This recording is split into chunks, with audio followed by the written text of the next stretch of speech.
Human beings absolutely follow through on who they believe they are. If you said to me, well, I'm really gonna work hard to stop smoking, but I've been a smoker my whole life and I am a smoker. I know your days are numbered. You're gonna be back smoking cigarettes again, because we all act consistent with who we believe we are. I tell people the strongest force in the whole human personality is this need to stay consistent with how we define ourselves. If you define yourself as somebody who is really conservative, you're not gonna be crazy and act nuts unless you're really drunk or something, and then you can say it's the alcohol, when it's really just you finally getting permission to be yourself. The alcohol is your excuse. If you're a really crazy person, you act crazy, outrageous, playful. You don't act conservative because that's not who you are. Very often people say, well, I can't do that. I'm not that kind of person. And I always say to people, really, when did you define yourself? I mean, really, how many years ago did you come up with what you could and couldn't do in your life? How many years ago? Most people, if they really look at how they're living their life today, it's based on a set of standards, a set of beliefs that they made choices about 10, 20, 30 or more years ago. I mean, very often we made decisions in our youth or very young about what to believe, about what we were capable of, about who we are as a person, and that becomes the glass ceiling, if you will, that controls us. There's a corny metaphor, but it's true. I remember one time I was with my family at the circus, and there was a person there and they had this big giant elephant, and you look at this elephant and they take this little rope, put it around the elephant's neck, and they drive this stake into the ground. And I mean, you look at this and you know that elephant could rip down the entire tent with almost no effort. And yet the elephant doesn't struggle, doesn't try. Why? Because the elephant's conditioned. And they take that elephant and condition the elephant when it's a baby elephant. That's how they train them. When it's a little baby elephant and it doesn't have the power yet, they put a big rope around it and they drive this huge stake in the ground, and the elephant fights and fights and fights. And one day, finally, that elephant decides, I'm not capable of pulling this out. And once that becomes the definition of an identity of anyone, an elephant in this case, they don't even try anymore. It's just who I am, that's how it is, that's just the way it is in my life. I'd like to ask you to take a look at any place you've got a limitation and ask yourself, when did I decide to accept that limitation? And you may not even see it as a limitation, you might see it as just that's who I am. But so often in our lives, we've adapted to be a certain way so that we don't fail or so that people will like us or respect us, but it's not necessarily who we are. Joy comes when you're spontaneous. It's really hard to be truly happy when you're not being yourself. And most of us have no clue who we are. And so a big part of my work, if you've ever been to an event, you know, is to get people to do things spontaneously without thinking, because that's when the real you shows up. That's when the energy comes alive. And when you do that, when you start to connect to your true nature, suddenly there's energy available for you to set a higher standard for what you want in your life. That's what this is really all about. And when I talk about standards, when I talk about, shoulds versus musts, think about your own life. I know there have been areas in your life where some point in time you just shifted and you raised the standard and your life changed. Because whatever people have their identity attached to, they live. We live who we believe we are. That's just how it works. It's just kind of like, I'll give you an example. Look at your physical body. Your physical body today is an absolute reflection of only one thing, not your goals, not your desires, but your standards. The identity you have for yourself. If your standard is you're an athlete, then there's a certain amount of strength, a muscle tone, and energy that's available in your body on a regular basis because that's who you are. And so you do whatever's necessary to maintain that identity. Again, the strongest force in the human personality is this need to stay consistent with how we define ourselves. Because if you don't know who you are, you wouldn't know how to act. Once you lock in on that identity, your brain finds a way to keep you there.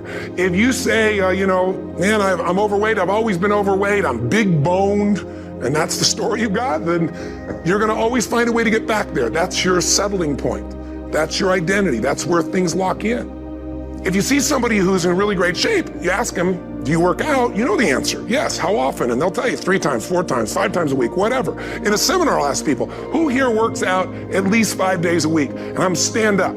And you look around that room and you know that they work out 5 times a week because you can see their body. You don't just get a result without some kind of action, without some form of ritual. Ritual meaning actions you do consistently.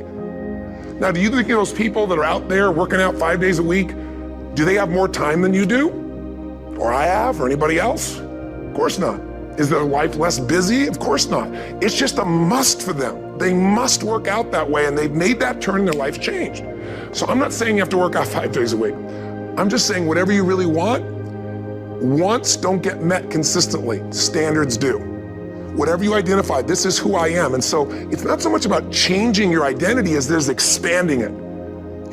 Deciding that, instead of your goals to lose 10 pounds, which is not compelling, what if your vision was to get back to my fighting weight? This year, this month, this next 90 days, I'm gonna transform my body. I'm gonna take on a new challenge. I'm gonna find some technique or strategy, there's a million of them, that can reframe myself where I want to feel younger, stronger, more vibrant than ever before. Here's my reasons, because I want the energy to really make my life work, because it's tough out there and I want to be stronger than I've ever been before. I want to go in front of the mirror and if I'm naked, not, want to laugh. I want to look there and take a good look and go, yeah, I'm proud of whatever I see there. Whatever it takes, something's gonna make you laugh, smile, something's gonna tease yourself, but something's gonna move you to another level. If you identify yourself in a new way and you own that every day, and that becomes the standard of how you live, you'll find the way to make that standard real. Money's the same way. Think about it, it doesn't matter what's happening, quote unquote, in the marketplace. People that make money find a way to make money no matter what, don't they? Most people's standard is to pay their bills. So that's what most people find a way to do, even when economic times get tough. Most people, if that's their absolute standard, they find a way. Some people's standard is pay their bills most of the time. And so most of the time they do. Some people's standard is not just to pay their bills, but to take care of their family and maybe even some of their friends. And they find a way. In fact, some people may be in a family where they don't have enough money. They barely have money to pay their bills. They work their guts out. And then somebody, their mother, their father, somebody else, their sister gets ill, and there's not enough money to take care of it. Nobody else has money in the family. They don't either, but they find a way to get that money to take care of their mother or father, don't they? And pay their bills. They never could do it before. Why? The situation made them raise their own standard. And not everybody does that. Somebody else in the family might have money and still not take care of their mother.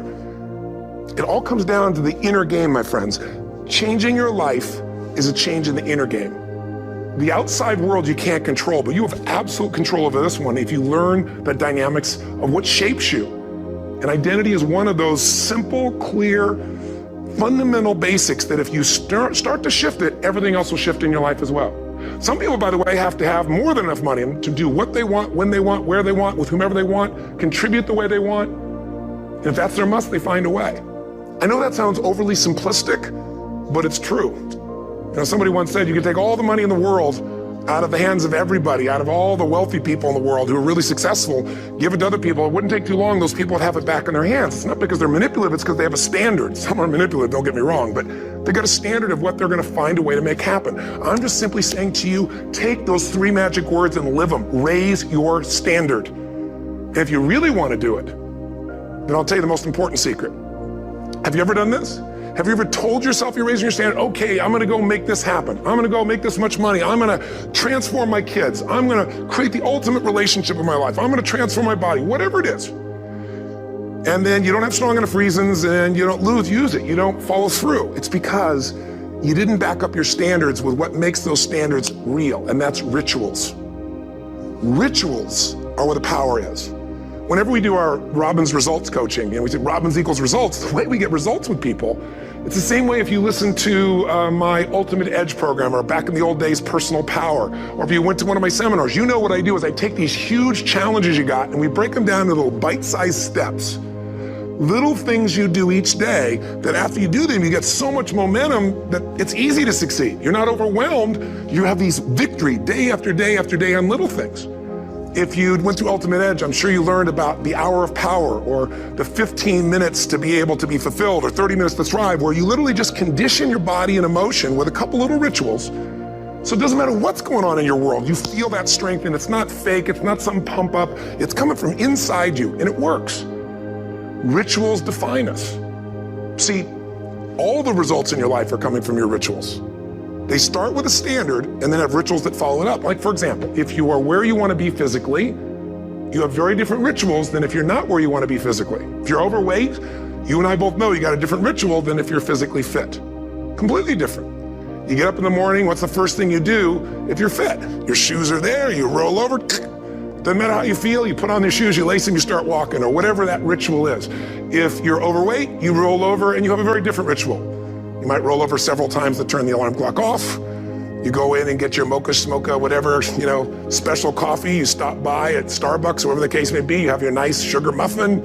It's supposed to be really nice for you. Whatever you do, it's a different ritual. If you have a great, passionate relationship, you have very different rituals in how you come home than if you have a lousy relationship. When you come home and the first thing you do is you're tweeting somebody, or you're emailing, or flipping on the news, or you don't even come home. What are the rituals? Whenever I study people that are successful, what I look for is what's the standard they hold themselves to? And then what are all those little rituals that add up? Because think about it. Success and failure are not giant events. They don't just show up. You don't just suddenly become successful or suddenly have this cataclysmic event that makes you fail. It may look that way, but failure comes from all the little things. It's failure to make the call. It's failure to check the books. It's failure to say, I'm sorry. It's failure to push yourself to do things physically that you don't want to do. And all those little failures day after day come together until one day some cataclysmic event happens and you blame that. That event happened because you missed all the little stuff. Do you agree with me? And success, by the way, is not some overnight event. It's all these little things. Success is having a vision. Success is making it compelling. Success is really seeing it, feeling it every day with strong enough reasons. Success is feeling the sense that I'm here to grow and I'm here to give something to the world more than just myself. Success is caring about other people. Success is calling and saying, I love you in the middle of the day for no damn reason. Or sending a note. That'll change your relationship. Have a ritual of something funny, playful, or a surprise you do. How many relationships are dead today because they have no surprise rituals anymore? You need to have some rituals, some cool things you do that nobody else does that gives you a better life than anybody else has. All the little stuff, that's where success comes from. In business, it comes from delivering more than anybody could imagine. All those little things add up. People go, wow, that's who I want to do business with. It's true in any area of your life. So if you look at somebody who's really successful and you think, wow, they're so amazing, they're such a genius, you got to dig underneath and you got to remember something. People are rewarded in public for what they've practiced for years in private. Myself and my business people say, how do you get up and speak and you have no notes and you go for 3 days and nights and the room is like, everybody's wired and it's incredible. It's like a rock concert. How do you do that? How do you have that confidence? Oh, and it's not confidence, it's experience now.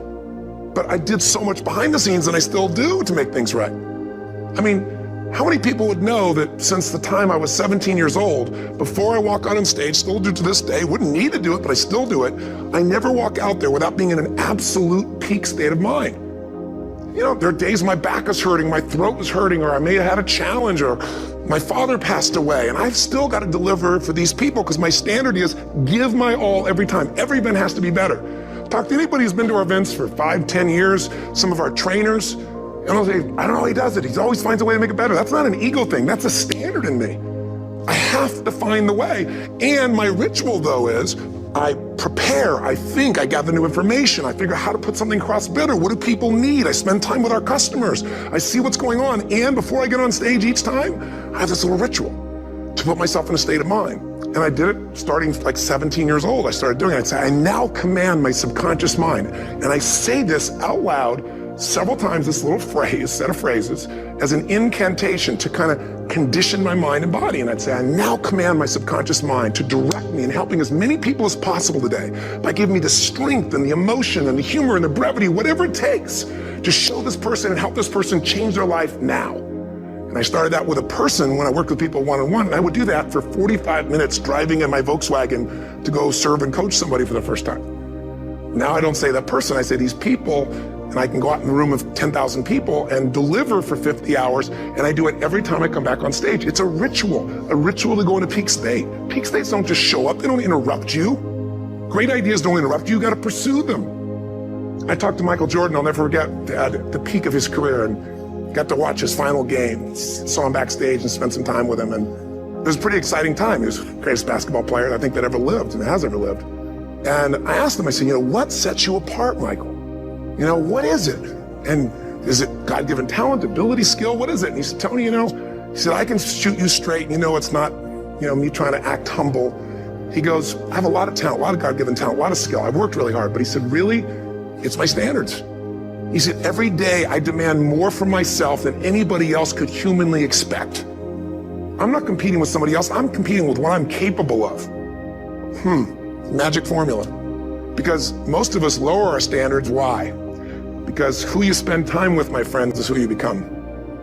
One of the biggest reasons I started going to seminars when I was like 17 is I had nobody around me as a great role model. I could read about somebody, but being around people, being in that environment was very different. Finding a way to go to work with someone who lived that standard of life was very different. You get around people with low standards and you compete with it. You don't need to compete with it. It's like, okay. I mean, remember Jerry Springer? I don't know if he's still in the air, but I remember he used to get people on the show and I thought, where would he find these people? And why would people watch? I'll tell you why they watch. They watch these people and go, my life's still pretty darn good compared to that person. Look at them. You don't have to change your life. All you have to do is find somebody with a lower standard and you'll feel good about yourself. But if you feel that good feeling, it's an illusion. The only thing that's going to make you happy, my friend, and this year or any other, is to step up.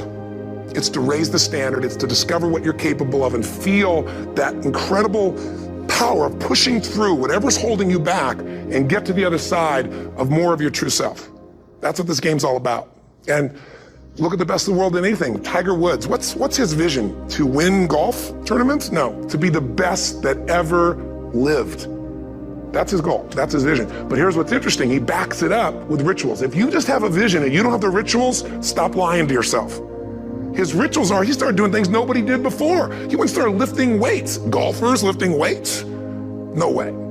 He went out and he changed his swing when he was the best in the world because he realized in order to be the best that ever lived, he's gonna have to change his swing. If you know anything about golf, you don't change your swing when you're the best. And he went and retrained himself because he has different rituals than other golfers. Now many people are modeling his rituals to get better. It's amazing. You know, you look at somebody like Michael Phelps, the 2008 swimmer, won 7, only 2 people, I think, in history, if I remember correctly, that have gotten 7 gold medals in one session. And here's a guy, he's got number 6 under his belt and he's exhausted and he's going in for that final swim. I'm sure you remember. And how does the guy win? By 1/100th of a second. Do you think that was some massive skill that got him over the top? Or was it a standard that says, this is who I am. I am the champion. And no one is taking this from me. And somehow in those final milliseconds, 1/100th of a second, he pushed himself just beyond his competitor. But you know about Michael Phelps? What allowed him to be able to push beyond that moment is his rituals. Go study the guy. Most people who swim have these unbelievable workouts. He does 2 and 3 of those workout sessions a day. All the other swimmers in the beginning thought he was insane. You're gonna overtrain, you can't do that, it's not physically possible. But he had a standard and the rituals to back it up. So here's my final message to you, because I've gotten carried away. I thought I was gonna send you like a 5-minute message, but as you can see, there's no script here, it's just me going a little crazy with you, but I wanna really see you get what you want this year. Don't let this year be like last. And if last year was great, still don't let it be that way. Raise the standard. If your life is perfect and extraordinary, you darn well know you're not gonna be happy unless you keep making it better. That's what makes us feel alive. It's not what we get that make us happy, it's who we become and what we're able to give because we become more. That sense of contribution is what creates the deepest meaning. So here's my assignment for if you want one. If you want to go from conversation to some action, here's a simple thing to do. What's an area of your life right now that you really want to improve? What's an area that's important to improve? If your body's great, how about your career? If career's great, how about your relationships? Intimate one especially, or your kids, or your relationship with your creator, your spiritual side of your life. Or is it your finances? Figure an area that really matters. Decide on that area. Number 1, write down what your life is like in that area right now as specifically as possible. So you might say, well, I'm 13.5 pounds overweight, whatever the weight is, whatever the situation is, or my body fat's like this, or I wake up exhausted in the morning, and you write the truth of where you are right now. So you're real clear. Or I'm not in a relationship. I say I want a relationship, but I'm not in one, and I don't seem to find them. All the good ones seem to be gone is my belief. And I really do want one, but I don't have it. Whatever your definition, or I'm in a relationship, and God, I wish I wasn't in a relationship. I'm planning my escape, wherever you are. Or I have a wonderful relationship, we love each other, but there just isn't enough passion. Just write the truth of where you are. The area you want to change, but write how it is. And then the second step is, this is where you gotta be really honest with yourself. What are the rituals that have put me there? Because whatever results you're getting, even if you don't like the results, there's some rituals that are keeping you in that place. There's some rituals of what you eat or don't eat, how you move or don't move, how you sleep or don't sleep. There's some rituals in the lack of variety or spice or energy or focus in an area. There's something you're doing, and it's usually not one thing, it's a bunch of little things that you kind of do consistently whenever you think about getting in a relationship, whenever you think about working out, whenever you think about money. You get yourself in a state of overwhelm. You start thinking about all the things you can't control. Just write down all the rituals you have, and then here's the third step. What do you want?